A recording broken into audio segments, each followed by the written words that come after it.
तो नमस्कार, मैं पंडित ब्रजेश चंद पाठक मनोकामना ज्योतिष चैनल पर हाजिर हूँ और एक से एक रहस्यमयी चीजों से आपको अवगत कराते रहता हूँ। उसी तरह से आज का जो एपिसोड है बहुत ही महत्वपूर्ण है। इसको अपने शुभ चिंतकों को शेयर करके अवश्य अवगत कराइए। राशिफल, मासिक राशिफल, वार्षिक राशिफल आपको सदैव इस चैनल के द्वारा मिलते रहता है। आपको अगले साल की राशिफल मनोकामना ज्योतिष चैनल पर डाल दिया गया है। प्लेलिस्ट में जाकर के आप अपना राशिफल आप देख सकते हैं। मूलांक के अनुसार भी राशिफल दे दिया गया है, उसको भी आप देख सकते हैं। वर्तमान में जो महत्वपूर्ण वीडियो आपको सबसे भेंट करने जा रहा हूं, इस पर आगे बढ़ने से पूर्व श्री गणेश जी की स्तुति करते हैं। वक्रतुंड महाकाय सूर्यकोटि समप्रभ निर्विघ्नं कुरु मे देव सर्वकार्येषु सर्वदा। मित्रों, जो सत्संगी हैं, जो कथा अनुरागी हैं, जो कथा प्रवचन सुनने के इच्छुक रहते हैं, तो हमारे एक और चैनल है बीसी पाठक भागवत कथा, उसमें भी जाकर आप उसका अवलोकन, उसका आनंद ले सकते हैं। और जो भी कोई बड़ा कार्यक्रम, कथा प्रवचन आदि का संगीतमय सुंदरकांड, अखंड रामायण कराना चाहते हैं, तो आसपास के तो लोग कराते ही रहते हैं हमेशा, लेकिन दूर के भी लोग ऑनलाइन कराना चाहें तो कर सकते हैं। वीडियो कॉलिंग के द्वारा आपका संकल्प हो जाता है। मित्रों, आपने सुना होगा कई चीजें ऐसी होती हैं जिसका कि एक्सपायरी नहीं होता है। राशि, दैनिक राशिफल रोज रोज के लिए आप देखते हैं, साप्ताहिक राशिफल सप्ताह के लिए देखते हैं, मासिक राशिफल एक माह के लिए होता है, तो वार्षिक राशिफल एक साल का होता है। लेकिन आज का जो ये वीडियो में आपको बताने जा रहा हूं, जो रहस्य वाली बात, वह आप जीवन पर्यंत इसका लाभ ले सकते हैं। कोई देखिए, ये तो प्रकृति में क्या खेल होता है सबको मालूम है, और ग्रहों के बारे में कुछ ऐसी सूत्रात्मक विधियां बताऊंगा। और आज इसको आप अपने इष्ट देव का नाम या कमेंट में अवश्य लिखें कि आपके ऊपर ये लागू हो रहा है कि नहीं। जब ये दशा जैसे जैसे चलेगी, जो मैं बताऊंगा अभी, उसी तरह का आपको फल निश्चित तौर पर मिलेगा, चाहे आप किसी राशि लग्न के हों।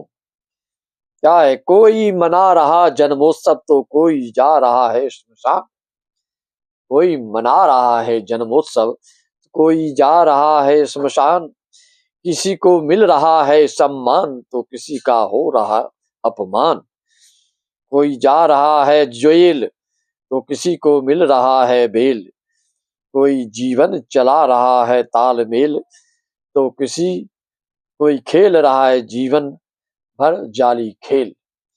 यह सब जो स्थितियां निर्मित होती हैं आपकी कुंडली में ग्रह गोचरों के हिसाब से, पूर्व जन्म के कर्मों के हिसाब से, आपके पितरों के आशीर्वाद के अनुसार ही आपको फल में वृद्धि और तरक्की, उन्नति जो भी होती है, या अवनति, या आपका पतन, इन्हीं सब कारणों से होता है। आप अपनी कुंडली में देखें, आपका सूर्य कहां बैठा है। सूर्य अगर लग्न में हो और सूर्य की दशा चले, तो घर की अगर बंटवारा ना हुआ हो, तो उस समय आपको घर की बंटवारा की योजना प्रारंभ हो जाती है। कोई न कोई बंटवारे के लिए बेताब हो सकते हैं और बंटवारा की नौबत आ जाती है। अगर चंद्र आपके षष्ठम भाव में हो, तो ऐसे जातकों को कभी भी नौकरों के ऊपर पूर्ण विश्वास नहीं करना चाहिए। और आप देखेंगे जिसकी भी कुंडली में चंद्र षष्ठम भाव में होता है, ये नौकर से, कर्मचारियों को से बहुत धोखा खाते हैं। इनको धोखा दिया जाता है कर्मचारियों के द्वारा, नौकरों के द्वारा। आपकी घर की रहस्यमयी बातों को उजागर करने वाले होते हैं, इसलिए सावधान होना चाहिए। मंगल, जिसका आय भाव, एकादश भाव, बड़े भाई बंधु का भाव इसमें होता है, ऐसे जातकों के, ऐसे व्यक्तियों के चाचा बहुत ही धोखा देने वाले होते हैं, मतलबी होते हैं, अपना काम सिद्ध करने वाले होते हैं, अपना उल्लू सिद्ध करके फिर रफू चक्कर। ये आप अवश्य इसका कमेंट करके बताइएगा। 100% सब सही उतरा, इसको सभी लोगों ने आप जीवन में अनुभव किया। अगर आपका बुध ग्रह जो है आपके अगर बैठते हैं सप्तम भाव में, तो ऐसे जातक बहुत ही अच्छे वणिक होते हैं, अच्छे व्यवसाय करने वाले होते हैं।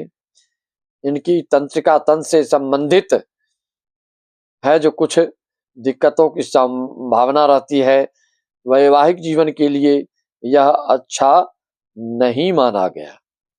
इसलिए जिसका सप्तम भाव में बुध हो, तो व्यवसाय के मामले में अद्वितीय सफलता प्राप्त करते हैं। शुभ योग हो तो, अशुभ हो तो तंत्रिका तंत्र से संबंधित, और वैवाहिक जीवन में आपको ये विघ्न बाधाएं तो पैदा करने वाले होते हैं। अगर शनि जिस किसी की भी कुंडली में अष्टम भाव में हो, तो यह किसी न किसी से विशेष धोखा खाता है, किसी मतलबी लोगों के चंगुल में फंसते देखा हूं इसका।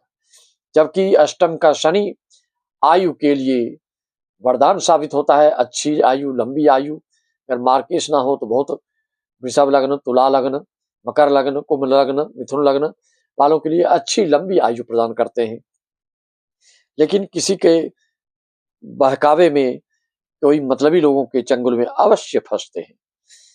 जिसका गुरु नवम में होता है, तो ऐसे जातक संकटों से घिरने के बाद, मुसीबतों से घिरने के बाद, आफतों से घिरने के बाद फिर भगवान की कृपा से ऐसी कोई रास्ता, ऐसा जुगाड़, कोई ऐसी भगवान की कृपा से अचानक स्थितियां निर्मित होती हैं कि उन सब मुसीबत से बच जाते हैं, निकल जाते हैं।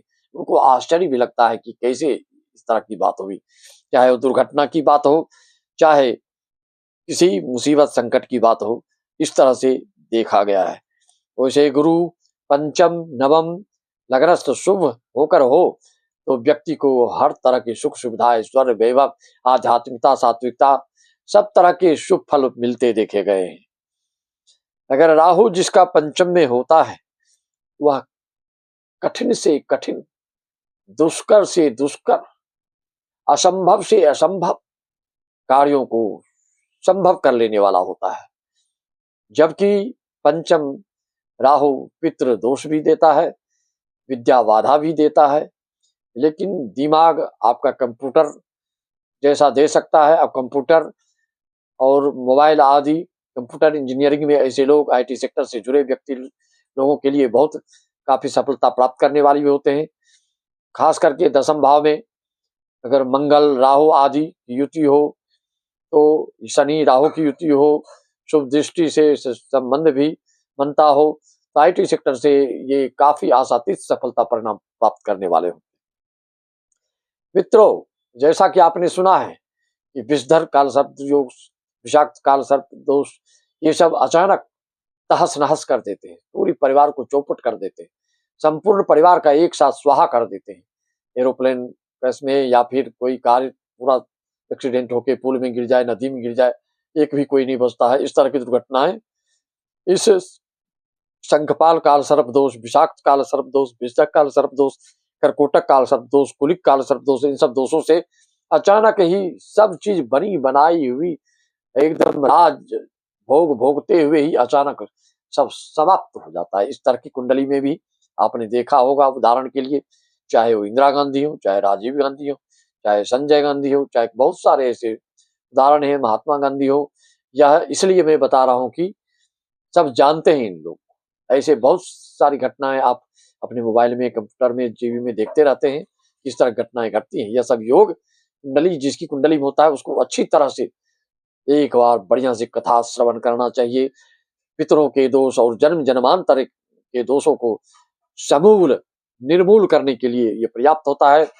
श्रीमद् भागवत ज्ञान यज्ञ सप्ताह के लिए भी आप संपर्क साध सकते हैं, और श्री रामचरित मानस का सस्वर पाठ, सरस सुमधुर संगीत में पाठ के लिए भी आप संपर्क साध सकते हैं। और इसकी बुकिंग आपको पहले करनी होगी। जैसे कि अगले साल के लिए 4 भागवत की बुकिंग हो चुकी है। आप सबके लिए भी अगर कुंडली में इस तरह के विशेष दोष हो, विशेष बाधाओं का सामना करना पड़ रहा हो, लेकिन पैसे की दिक्कत नहीं है, संतान नहीं है, वैवाहिक जीवन में उथल पुथल मचा है, इस मुकदमा का कोई सीमा अंत नहीं होने वाला है। किसी के 2-2 3-3 शादी होने के पश्चात भी उनके जीवन में वैवाहिक सुखों में स्थिरता नहीं आ पाती है। कोई आदि व्याधि रोग से ग्रस्त रहते हैं, लाखों दवाई उपचार करते हैं, लेकिन उनको राहत नहीं मिलती है, शारीरिक आराम नहीं मिलता है, मानसिक शांति नहीं मिलती है, अच्छी नींद नहीं आती है। इन सबों के लिए भी एक से एक उपाय हमने बताए हैं, उसको अवश्य कीजिए तो उससे फायदा होगा। अगर सूर्य जिसका नवम में हो, तो ऐसा जातक महात्माओं के शरण में अद्भुत शांति की अनुभूति करने वाले और उनके प्रति समर्पण का भाव रखने वाला होता है और उसका बड़ा भक्त बन जाता है। सिद्ध व्यक्तियों के, महात्माओं के, संतों के, ऋषि मुनियों के चरण कमल में आनंद लेने वाले होते हैं। अगर जिसका शनि पराक्रम भाव में हो, उद्यम भाव में हो, भाई बंधु के भाव में हो, यात्रा के भाव में, ऐसे जातकों के लिए जो है आपको कमाने की बुद्धि, तरक्की की रूपरेखा योजना हमेशा बनती रहती है और आप सफलता भी प्राप्त करते हैं। जिसका गुरु चतुर्थ में हो, तो ऐसे लोगों के लिए जो है धन जिम्मेदारियों या खर्चों में निकल जाता है, कुटुंब परिवार में खर्च हो जाता है। चतुर्थ भाव का गुरु परमार्थ में विशेष खर्च कराते हैं और यह जीवन में अगर आप कई घर खरीद रखे हैं तो उसको पुनः बिक्री का योग भी बनाते हैं। इस तरह के गुरु अगर हों आपको, तो ऐसे गुरुओं की शांति अवश्य करना चाहिए। जिनके सीताराम, राधा कृष्ण, लक्ष्मी नारायण इष्टदेव हैं, उनके लिए श्रीमद् भागवत ज्ञान एक सप्ताह, श्री रामचरितमानस का कार्यक्रम, प्रवचन, कथा या संगीतमय पाठ करा सकते हैं। जिसके लिए मंगल अशुभ होता है तो उनको सुंदरकांड, हनुमान चालीसा के 7 बार, जो 7 बार पाठ कर कोई छूट ही बंदी महासुख हो। प्रैक्टिकल कराएंगे, सामने में बैठकर अपने घर में हो या प्रांगण में हो या आंगन में हो। बड़े से बड़े कार्यक्रम करने के लिए आप हमसे संपर्क साध सकते हैं। कुंडली निर्माण, संपूर्ण जीवन की कुंडली निर्माण के लिए आपको 3100 इस साल तक है। मौखिक जानकारी के लिए 501 है। और जितनी बातें मैंने आपको अभी बताई है, उसको अगर आपको पसंद आए तो इसको शेयर अवश्य करिए। पहली बार अगर हमारे चैनल पर आए, सब्सक्राइब कर लिए। इसी तरह की विलक्षण, रहस्यमयी और सूक्ष्म से सूक्ष्मतम बात से आप रूबरू होते रहेंगे। इसी बात को अंतिम रूप रखा देते हुए मैं अपनी वाणी को विराम देते हुए, इसी तरह से रहस्यमयी वीडियो आपको प्राप्त होते रहेगा। और सबको मेरा नमन, वंदना, अभिनंदन। श्री राम, जय राम, जय जय राम। हरिओम तत्सत। सत श्री अकाल। जय सच्चिदानंद, जय महाकाली, जय महासरस्वती, जय महालक्ष्मी।